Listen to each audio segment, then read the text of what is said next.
Misteri dan kontroversi makam Joko Tingkir di Lamongan. Assalamualaikum warahmatullahi wabarakatuh. Salam rahayu, salam sejahtera buat semuanya. Para pemirsa semuanya dimanapun berada, sahabat-sahabatku, para pecinta wisata religi, pecinta ziarah ke makam-makam keramat, makam-makam aulia Allah.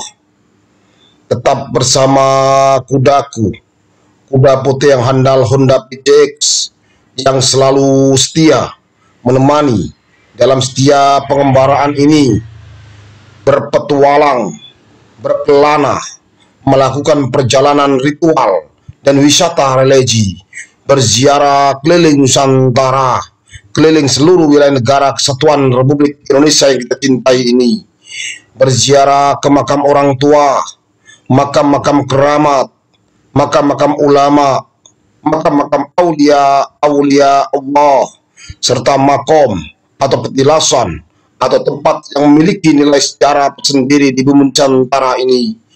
Insya Allah akan saya datangi semuanya, akan saya ziarahi, dan akan saya hadirkan dalam bentuk konten ini kehadiran pemirsa semuanya yang dirahmati oleh Allah.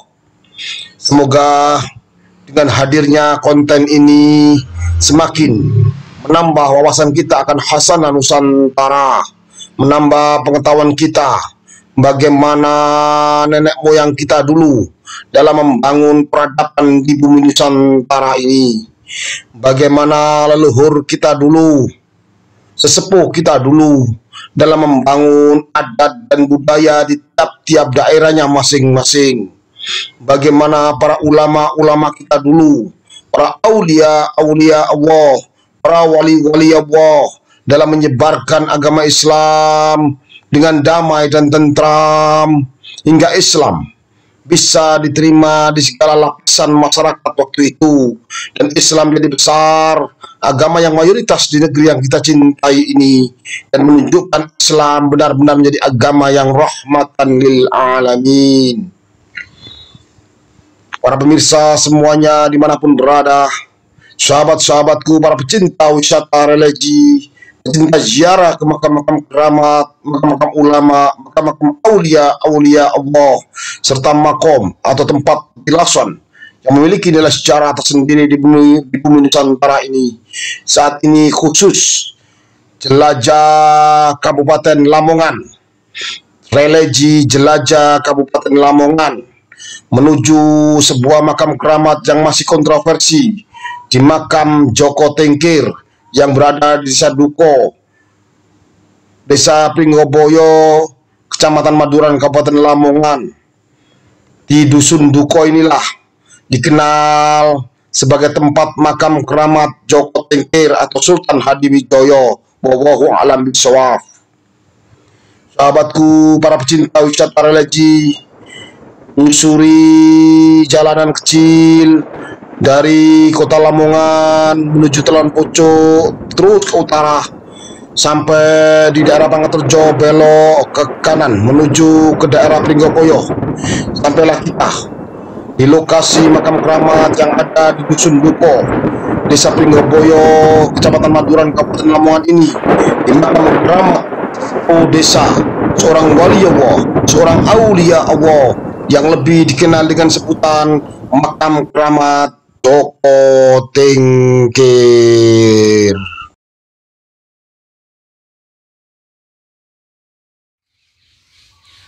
Assalamualaikum warahmatullahi wabarakatuh.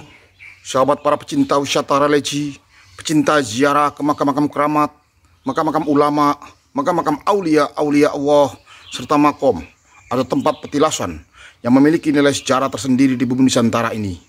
Jangan lupa subscribe, like, dan komen, serta bunyikan lonceng biar berlangganan konten-konten saya yang terbaru. Bagikan konten ini ke teman, sahabat, saudara kita semuanya, biar kedepannya konten ini jauh lebih bermutu dan berkualitas. Saat ini saya berada di makam Joko Tingkir atau bagi saya pribadi makam Pangeran Sindusina bin Joko Tingkir yang berada di Kampung Duko, Desa Pringgoboyo, Kecamatan Maduran, Kabupaten Lamongan, Jawa Timur. Semoga perjalanan ritual dan wisata religi berziarah keliling Nusantara ini membawa berkah barokah buat kita semuanya. Amin amin ya robbal alamin. Bersama saya religi mantap Ijen Tata.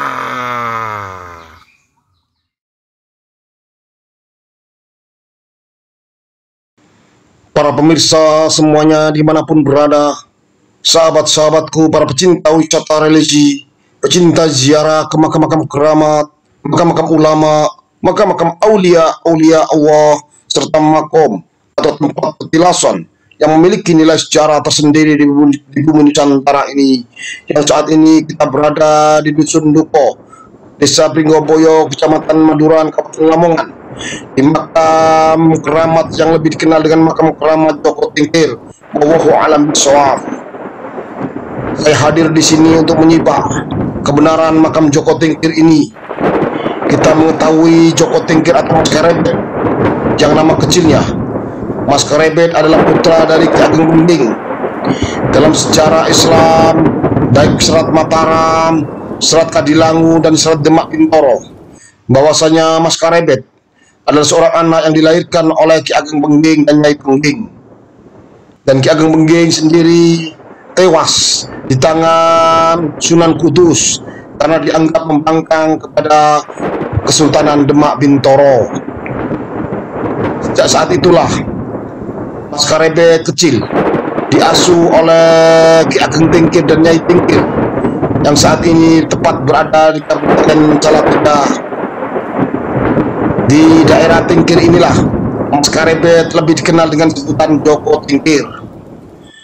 Mas Karebet atau Joko Tingkir yang dididik oleh Ki Ageng Tingkir daerah Tingkir ini selalu digembleng, diasuh, diasah menjadi orang yang luar biasa di daerah Umbul Sanjoyo, yang tepatnya di daerah Kecamatan Tingkir, Kabupaten Salatiga saat ini. Di Umbul Sanjoyo inilah Karebet kecil atau Joko Tingkir dididik dengan segala macam ilmu kebatinan, ilmu kanuragan, ilmu pemerintahan, dan lain sebagainya, hingga bisa menjadikan beliau seorang yang luar biasa, seorang yang sakti mandraguna, cerdas, disiplin, dan berwibawa. Setelah menginjak dewasa, Mas Karebet atau Joko Tingkir ini berguru di banyak guru, salah satunya adalah Ki Ageng Celo dan juga di Kanjeng Sunan Kalijogo. Setelah beliau memiliki ilmu yang luar biasa, akhirnya Mas Karebet atau Joko Tingkir melamar untuk menjadi prajurit Sultanan Demak Bintoro. Setelah beliau diterima menjadi salah satu prajurit atau tamtama di Kesultanan Demak Bintoro, karena sudah menjadi suratan takdir, akhirnya beliau dijadikan anak mantu oleh Kanjeng Sultan Tenggono, dinikahkan dengan putri beliau. Otomatis Mas Karebet atau Joko Tingkir adalah anak mantu dari salah satu Sultan Demak Bintoro yang ketiga. Singkat cerita, di Kesultanan Demak Bintoro terjadi intrik politik yang luar biasa, yang intinya semuanya berujung dari perebutan tahta, dari terbunuhnya Pangeran Sekar Sedoeng Lepeng oleh Kanjeng Pangeran Mukmin atau Sunan Prawoto. Dan akhirnya putra dari Pangeran Sekar Sedoeng Lepeng yang tidak lain adalah Pangeran Jipang atau Hariok Nangsang membalas dendam atas kematian ayahandanya, dan akhirnya melalui orang tuanya yang dipersenjatai dengan keris setan koper, Pangeran Mukmin atau Sunan Prawoto terbunuh dihunus oleh keris setan koper milik Hariok Nangsang. Karena tidak terima saudara dari Pangeran Mukmin, yaitu Kanjeng Ratu Kalinyamat, yang mempunyai suami Sultan Hadirin yang juga sebagai Adipati Jepara, merasa tidak terima dan mengadu kepada Kanjeng Sunan Kudus di daerah Kudus saat ini. Dalam proses pengaduan itulah Kanjeng Sunan Kudus tetap membela Hariok Nangsang atau Pangeran Jipang, karena Pangeran Jipang atau Hariok Nangsang adalah murid kinasi dari Kanjeng Sunan Kudus dan juga sebagai pewaris tahta bangsa dari Kerajaan Kesultanan Demak Bintoro. Melihat sikap Kanjeng Sunan Kudus yang membela Haryo Penangsang, maka Ratu Kalinyamat sangat kecewa sekali. Dengan kekecewaannya, Ratu Kalinyamat bersama suaminya Sultan Hadirin kembali pulang ke daerah Jepara. Dalam proses pulang beliau diburu oleh pengikut-pengikut Haryo Penangsang, dihadang di tengah jalan, dan akhirnya terjadi pertempuran yang luar biasa yang menyebabkan Sultan Hadirin tewas di lokasi. Dengan tewasnya Sultan Hadirin, tinggallah Ratu Kalinyamat bersama prajuritnya, dan pertempuran terus terjadi yang menyebabkan Ratu Kalinyamat bisa dan akhirnya jatuh ke jurang, dan dianggap oleh pengikut Haryo Penangsang bahwasanya Ratu Kalinyamat sudah tewas masuk jurang. Sahabatku, para pecinta wisata religi dimanapun berada, ternyata di saat Ratu Kalinyamat masuk jurang, dia tersangkut di sebuah pohon dan diselamatkan oleh seorang pengembara atau seorang pertapa, pemuda yang menyepi di sebuah hutan. Dan pemuda itu dengan ikhlas menolong dan merawat Ratu Kalinyamat sampai beliau sembuh. Begitu Ratu Kalinyamat sembuh, akhirnya Ratu Kalinyamat memberikan surat dan memerintahkan kepada pemuda tersebut untuk memberikan surat ini kepada Mas Karebet atau Joko Tingkir yang berada di Kadipaten Pajang waktu itu. Maka berangkatlah pemuda ini menuju Pajang untuk menyampaikan surat ini kepada Mas Karebet atau Joko Tingkir yang saat itu hanya sebagai Adipati Pajang.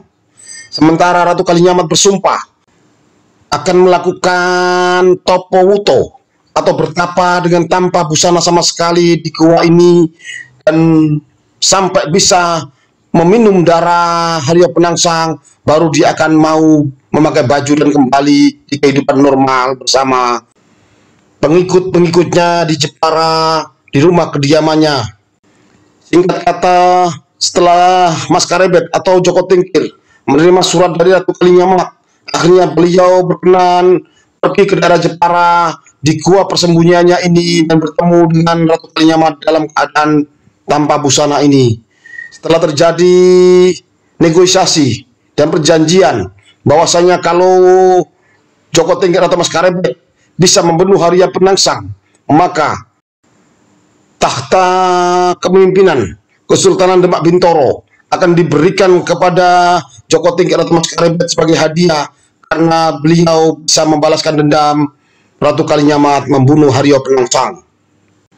Akhirnya Mas Karebet atau Joko Tingkir berpikir terus dan memanggil orang-orang kepercayaannya, di antaranya adalah Juru Mertani dan Ki Ageng Pamanahan, untuk berunding bagaimana caranya bisa mengalahkan Haryo Penangsang yang saat ini berada di daerah Jipang Panolan atau Kadipaten Jipang, di daerah Blora, saat ini masuk wilayah Kecamatan Cepu.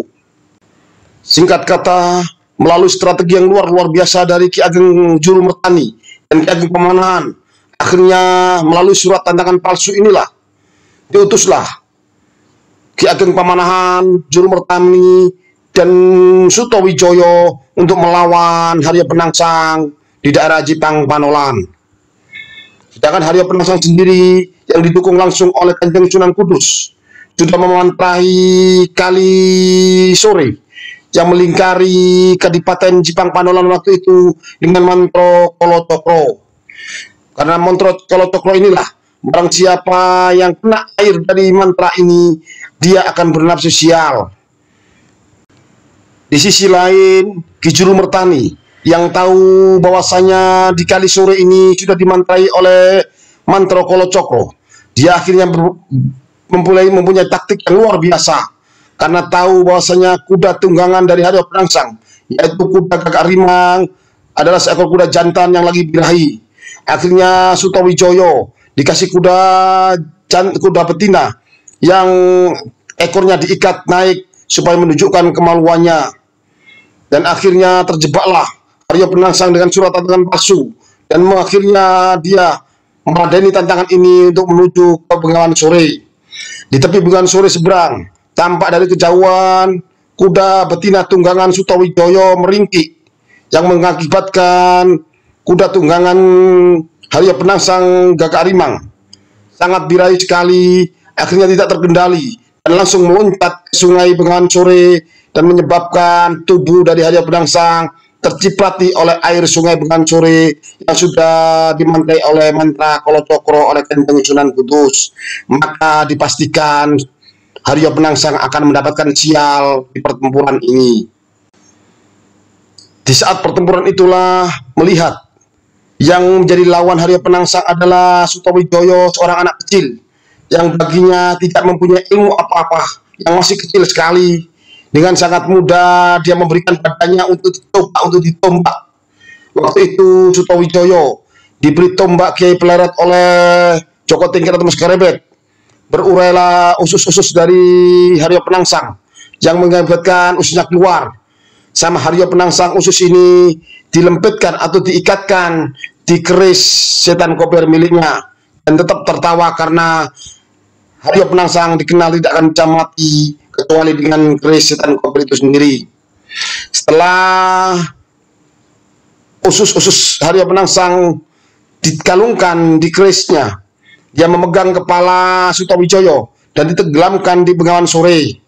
Ki Juru Murtani dan Ki Ageng Kemanahan melihat situasi yang genting karena Sutowijoyo sudah ditenggelamkan, didelepkan di Bengawan Sore ini, yang mau meninggal atau tewas. Maka berteriaklah si Ki Juru Murtani, "Hai Haryo Penangsang, jangan permalukan ananda saya Sutowijoyo, kamu tenggelamkan di Bengawan Sore.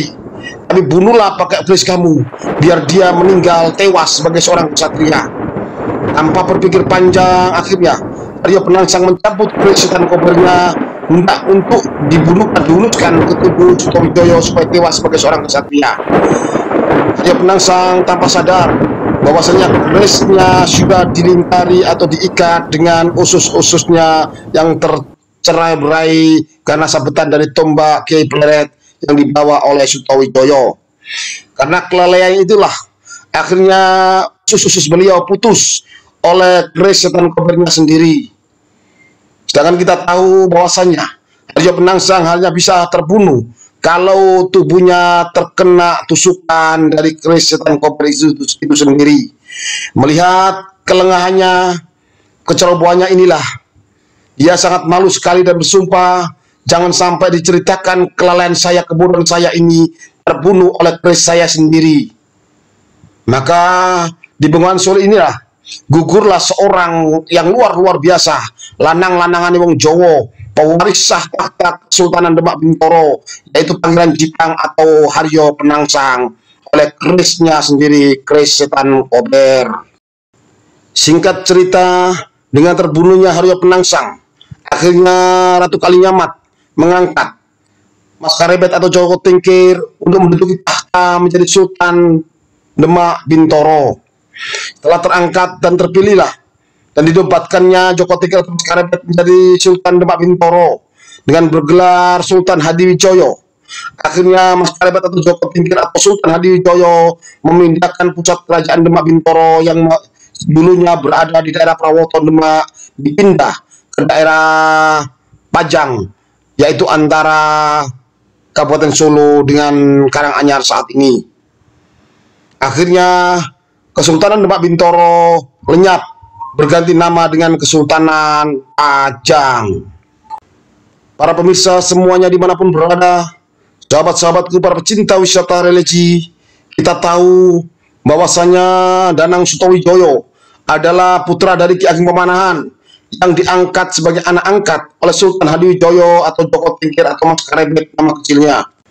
Karena waktu itu Mas Karebet atau Joko Tingkir yang bergelar dengan Sultan Hadiwijoyo ini belum memiliki seorang putra atau keturunan sama sekali. Setelah beliau, Sultan Hadiwijoyo mengangkat anak angkat Sutowijoyo menjadi anak angkatnya, akhirnya lahirlah putra-putri beliau, diantaranya adalah Pangeran Benowo, Pangeran Sindusina, dan beberapa keturunan lainnya. Singkat cerita, akhirnya Ki Ageng Pemanahan bersama Sultan Sutowijoyo meminta jatah Alas Mentau atau Yogyakarta saat ini untuk dijadikan sebagai perdikan beliau sebagai hadiah karena telah membunuh Haryo Penangsang. Sedangkan Ki Juru Mertani sudah mendapatkan tanah perdikan sendiri di daerah Pati.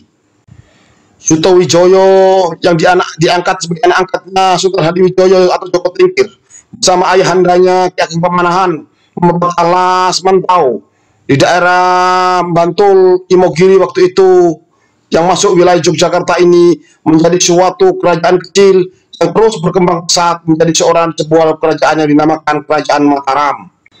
Setelah sepeninggalnya Ki Ageng Pamanhan, Mataram semakin besar dipimpin oleh Danang Sutawijoyo. Beliau mulai sedikit membangkang kepada ayahandanya atau ayah angkatnya, yaitu Sultan Hadiwijoyo, untuk memberikan upeti dan laporan setiap tahunan kepada Kerajaan Pajang. Melihat kondisi inilah, akhirnya diputuskan bahwasanya Mataram tidak patuh lagi kepada Pajang, dan dengan segala cara akhirnya diputuskan untuk menyerbu Kerajaan Mataram ini. Akhirnya sesuatu yang tidak diinginkan terjadi. Pasukan Pajang dipimpin langsung oleh Sultan Hadiwijoyo menyerbu Kerajaan Mataram yang ada di Alas Mentau atau Yogyakarta saat ini.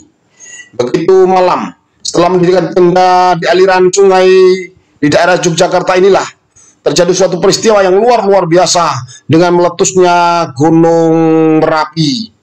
Dengan meletusnya Gunung Merapi membuat kocar-kacir prajurit-prajurit Pajang, dan Sultan Hadiwijoyo mendapatkan pandangan dari para leluhur beliau, baik dari leluhur keturunan Brawijaya sampai ke atas, bahwasanya Pajang harus tiada dan biarkan Danang Sutawijoyo mendirikan Kerajaan Mataram, dan kerajaan inilah nantinya yang akan besar dan bisa mengayomi dan menguasai Nusantara ini. Melihat pandangan gaib kayak gitu, akhirnya Sultan Hadiwijoyo memutuskan untuk kembali ke Pajang. Sebelum beliau kembali ke Pajang, beliau ingin berziarah, nyekar dulu ke makamnya Sunan Bayat atau Ki Ageng Pandanaran. Yang anehnya waktu itu, makam Sunan Bayat atau Ki Ageng Pandanaran dengan segala upaya tidak bisa dibuka. Akhirnya pulanglah beliau, Sultan Hadiwijoyo, menuju ke Pajang, ke kerajaannya. Dan sakitnya semakin parah di saat beliau terjatuh dari punggung gajah, yang mengakibatkan beliau semakin sakit. Segitu sampai di Kerajaan Pajang, beliau berpesan kepada seluruh putra-putri beliau, jangan ada dendam kepada Danang Sutawijoyo, karena gimana pun juga dia adalah saudara angkat kalian. Jangan ada dendam, biarkan Mataram berkembang, dan Pajang nantinya akan ada di bawah Kerajaan Mataram. Ikhlaskan, jangan sampai ada dendam. Bila perlu menyingkirlah, carilah tempat lain untuk mendirikan rumah atau kediaman buat kalian anak-anakku. Itu pesan dari Sultan Hadiwijoyo kepada seluruh anak-anaknya. Dan juga bila mana nanti saya meninggal, tolong makamkan saya di makam dekat ibu kandung saya di daerah Buto, Sragen, Jawa Tengah saat ini. Mendengar wasiat itulah, di saat Sultan Hadiwijoyo meninggal, disaksikan oleh keluarga besar beliau, putra-putri beliau semuanya, termasuk Danang Sutawijoyo. Akhirnya jasadnya dimakamkan di daerah Boto, Sragen saat ini, dan itu bagian dari wasiat beliau, dan terdapat di banyak serat, baik Mataram, serat Surakarta, serat Jawa-Jawa lainnya. Setelah meninggalnya Sultan Hadiwijoyo, putra-putri beliau berpencar, di antaranya Pangeran Benowo menuju Demak untuk mendapatkan kedudukan sebagai Adipati Demak. Sedangkan Pangeran Sindusena bersama pengikut dan istri-istrinya bersama keluarga besarnya berjalan terus ke utara timur, dan akhirnya sampailah di daerah Ngeboyo, bertemu dengan Ki Ageng Boyo, dan beliau mendapatkan saran untuk mendirikan atau membuat alas sendiri di dekat kampung Ngeboyo, yang akhirnya saat ini lebih dikenal dengan sebutan Dusun Duko. Dengan izin dari Ki Ageng Boyo inilah, dan dibantu oleh Ki Ageng Boyo, didapatlah alas di Pardikan ini, yang saat ini menjadi Dusun Duko ini. Dan sampai beliau wafat dan jasadnya dimakamkan di Dusun Duko, Desa Pringgoboyo, Kecamatan Maduran, Kabupaten Lamongan, Jawa Timur ini. Inilah sedikit cerita singkat dari perjalanan hidup Pangeran Sindusena bin Joko Tingkir yang berada di Dusun Duko, Kecamatan Maduran, Kabupaten Lamongan, Jawa Timur ini. Jadi sahabatku, para pecinta wisata religi, inilah sejarah makam Joko Tingkir ada di Lamongan. Kebenaran hanya milik Allah. Kita hanya berusaha untuk mendekati dari kebenaran itu sendiri. Wallahu a'lam bishawab. Cerita ini saya gabungkan dari banyak cerita. Saya rangkum menjadi satu. Baik dari cerita yang ada di Lamongan, di Kerajaan Pajang, di Pertikan Tengkir, di Boto, di Yogyakarta dan Solo. Dan juga melalui serat-serat yang ada di tanah Jawa ini. Dan saya ingat betul ngandikoe Kiai Haji Abdurrahman Wahid atau Gus Dur bahwasanya dimakamkan di sini adalah makam Joko Tingkir. Beliau tidak pernah menyebut makam Sultan Hadiwijoyo. Berarti benar ini adalah makam Jokonya Joko Tingkir, yaitu Pangeran Sindusena bin Joko Tingkir atau Sultan Hadiwijoyo. Para pemirsa semuanya, sahabat-sahabatku, para pecinta wisata religi, semoga perjalanan ritual dan wisata religi bersama saya keliling Nusantara ini yang saat ini berada di makam Pangeran Sindusena bin Joko Tingkir yang berada di Dusun Duko, Desa Pringgoboyo, Kecamatan Maduran, Kabupaten Lamongan, Provinsi Jawa Timur ini membawa berkah barokah buat kita semuanya. Amin, amin, amin ya robbal alamin. Perlu diketahui kebenaran hanya milik Allah. Kita hanya berusaha untuk mendekati kebenaran ini sebenar-benarnya. Wallahu a'lam bishawab. Bersama saya religi mantap. Ijen tata.